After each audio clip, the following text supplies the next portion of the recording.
Good day, everyone. Welcome to Blacklogic. National Guard troops descend on the Capitol as Mayor Browser slams Trump's deployment as an authoritarian push. Governor Newsom fires back. California will redraw electoral maps after Trump missed his deadline. New data reveals dramatic drops in the U.S. immigration population. What's actually happened? We're going to cover these very short stories for you guys and give you a breakdown of my hometown, Washington, D.C.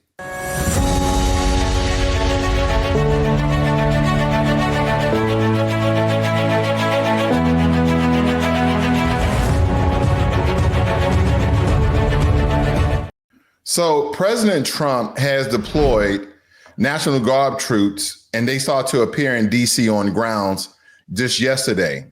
Following President Trump's federalization of the city's police force, he's also employed 800 troops that are expected, plus 500 federal law enforcement agents.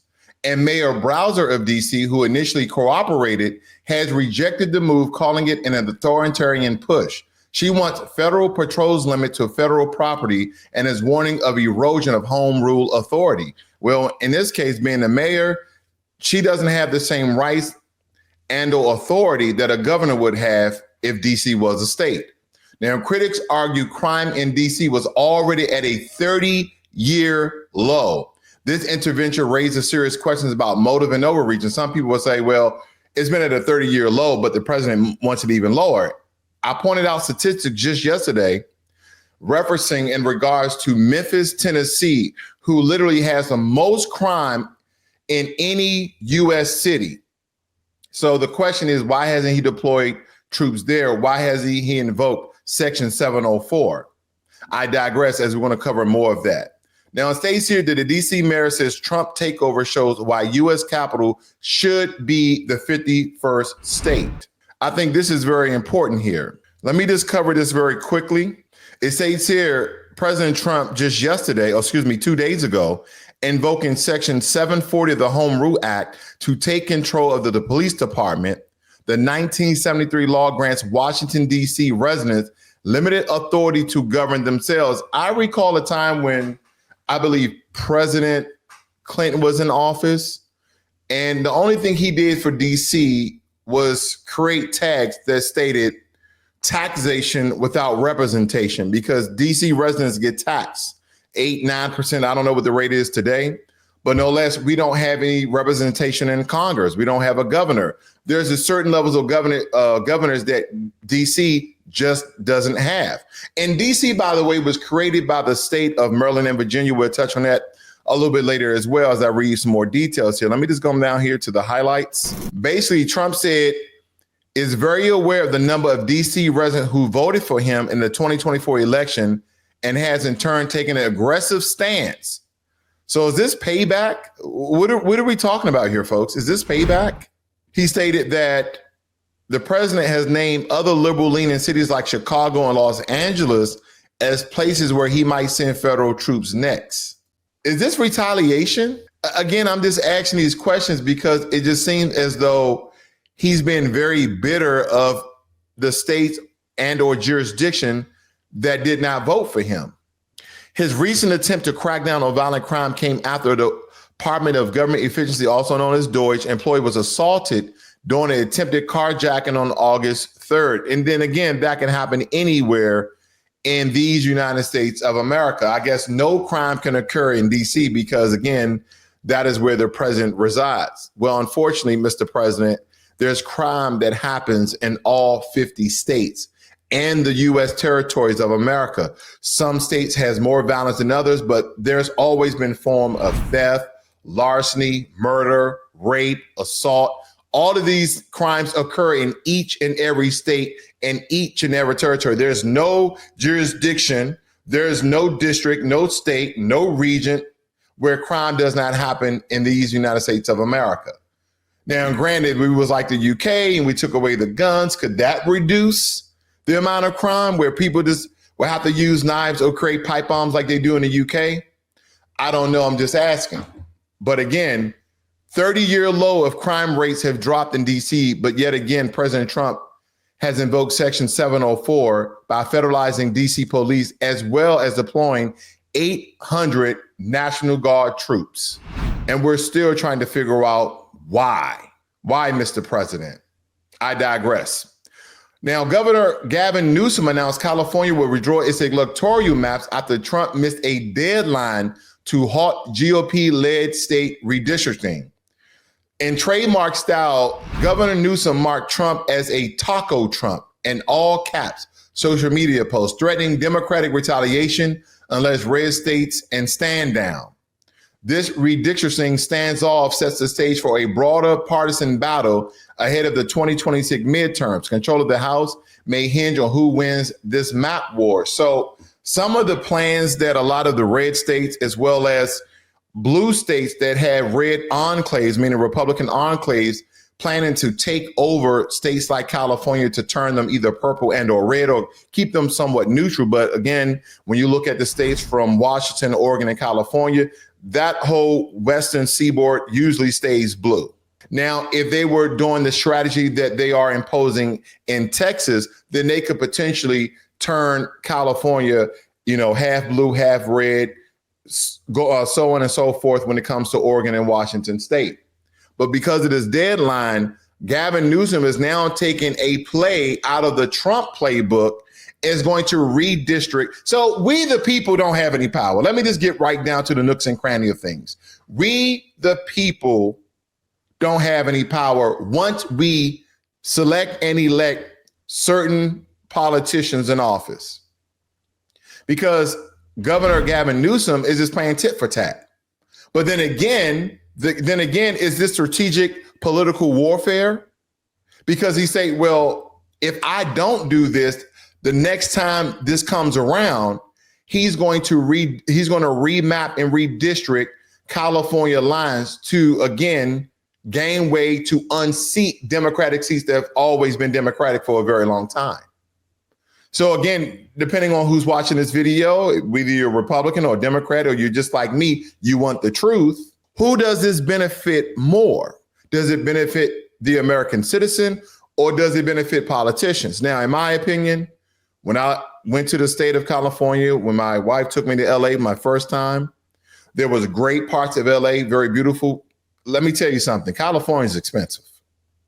California is very, very, very expensive. California is expensive. New York is expensive. DC is expensive. Okay, Texas is getting expensive because a lot of people, fled to Texas from California with millions of dollars because of their small homes worth more in Texas than they are in California. But I digress. Then again, what is this doing for the American people? That's what I ask. What has the Democrats done on a very large scale to assist, support the American people, other than letting in 11 million illegal immigrants? Which leads me to my next story. Because reports suggest a dramatic decline in the U.S. immigrant population by roughly 1 million people between January and May of this year. Now, the CIS and BLS data intricate drop about 957,000 foreign-born individuals, and the caveats include self-deportation, enforcement pressure, and potential survey non-participation. Meanwhile, broader migration estimates show continued net gains at 2.8 million net international migrants added between 2023 and 2024. The data here is very complex with large-scale declines in some categories, but overall growth and migration. And we'll cut through the noise and show what's really happening and what it means, because as we analyze this story here, again, the federal troops, as we analyze this story, it states, are immigrants afraid to answer accurately? Between the Trump administration's sprawling crackdown on illegal immigration and the onslaught of zero tolerance messaging, it's possible that some survey respondents are now too scared to tell the government whether they are members of their household or immigrants. So basically, immigrants in any capacity, illegal or legal, are not answering the surveys. They're just not participating. Again, they don't want any link that can give ICE evidence of their whereabouts. I understand that. If I was in their position, believe me, I understand.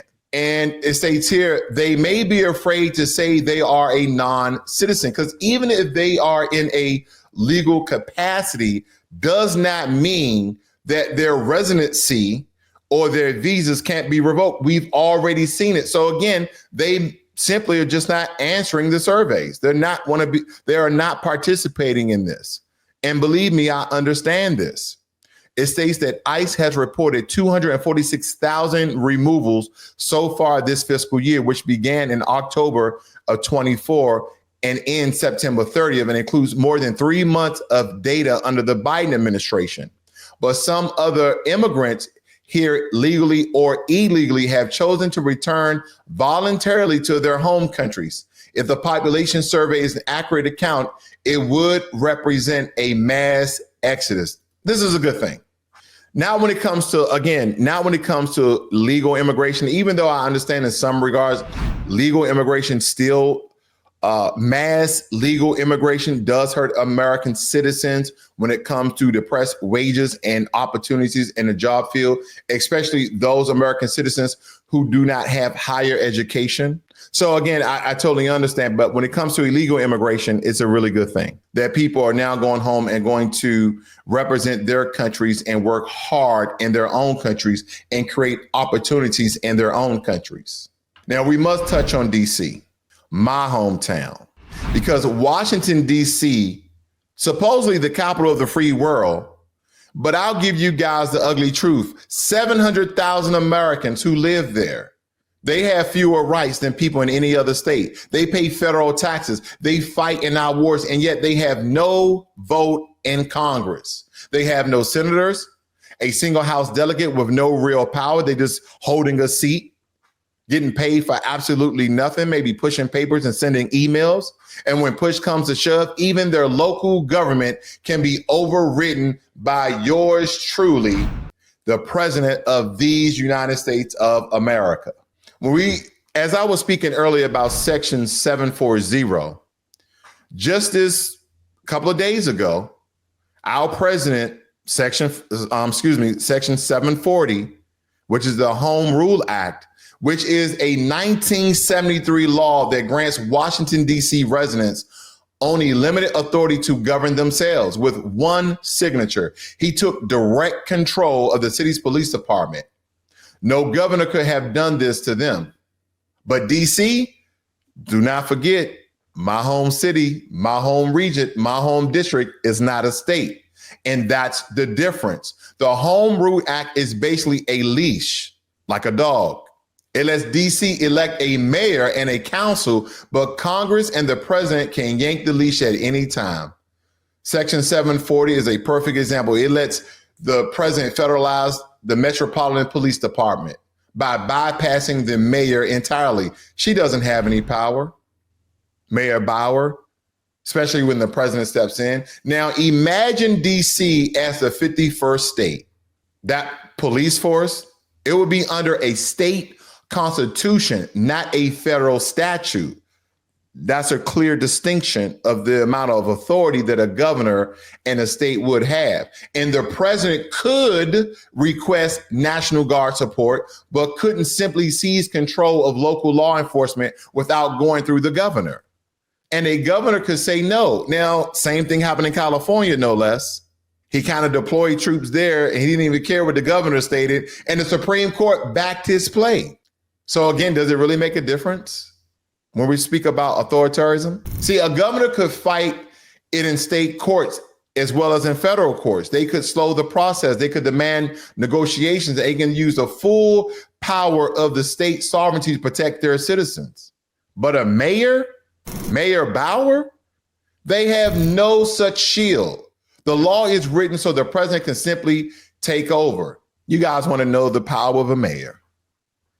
Administer city services under Congress rules, again, under Congress, be overruled by the federal law instantly, appeal decisions, but without a constitutional power base, they have no power.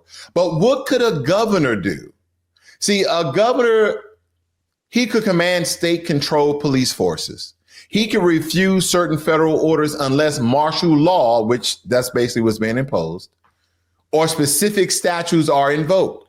He can use state courts to challenge federal overreach. He can mobilize their own National Guard unless, what President Trump has done, federalize them. Call on 2 U.S. senators and a full voting House delegation to apply political pressure. Again, a governor, and being a state, provides different layers of protections and different functions within the federal government he could actually exercise, or she could exercise. This isn't by any accident, folks, because in 1790, Congress carved D.C. out of Maryland and Virginia to serve as a federal capital. And the idea, a neutral seat of government, not beholden to any state. Now, for decades, residents had no local government at all. But in 1973, the Home Rule Act gave them a mayor and council, but it also gave Congress and the president a back door into every decision that is made in D.C. So D.C. became the ultimate paradox, the center of American democracy, quote unquote, republic, but a colony of Congress. And let me tell you this is why statehood changes everything. It will mean that they will at least have 2 senators, a voting representative, a constitution, and real sovereignty. It means no president could simply seize control of your police without facing legal and political firepower. It means that the budget can't be vetoed by Congress because they don't like your local laws. And it means that 700,000 people who live in the capital of the United States of America stop living under rules designed for the 1800s. That's what that means. Because right now, Washington, D.C. is the only place in America where the president can do this. Take over a local police force with a pen stroke. And it's only possible because D.C., if we truly believe in equal representation, then the people who live here deserve more than a mayor. They deserve a governor, a legislator, and the power to say, Mr. President, you don't just get to take over our city. The capital of the free world should be free itself. So D.C. has no power. The mayor has no power. The city council has no power when Congress and the president steps in. Again, should D.C. be a 51st state? I believe it should. I was born and raised in Washington, D.C. You know, when you tell people you're from D.C. and you have someone from D.C., they say, well, are you from D.C., or you from Maryland or Virginia? Because the whole DMV area, people tend to have the same culture. They tend to have the same lingo, some of the same slang. So again, people may say they're from D.C., but they're actually from Maryland or Virginia. No. Born in Southeast Community Hospital, graduated from Cardozo Senior High School. That is a true Washingtonian. And that is true DC. So again, should DC be a 51st state? Hell yes.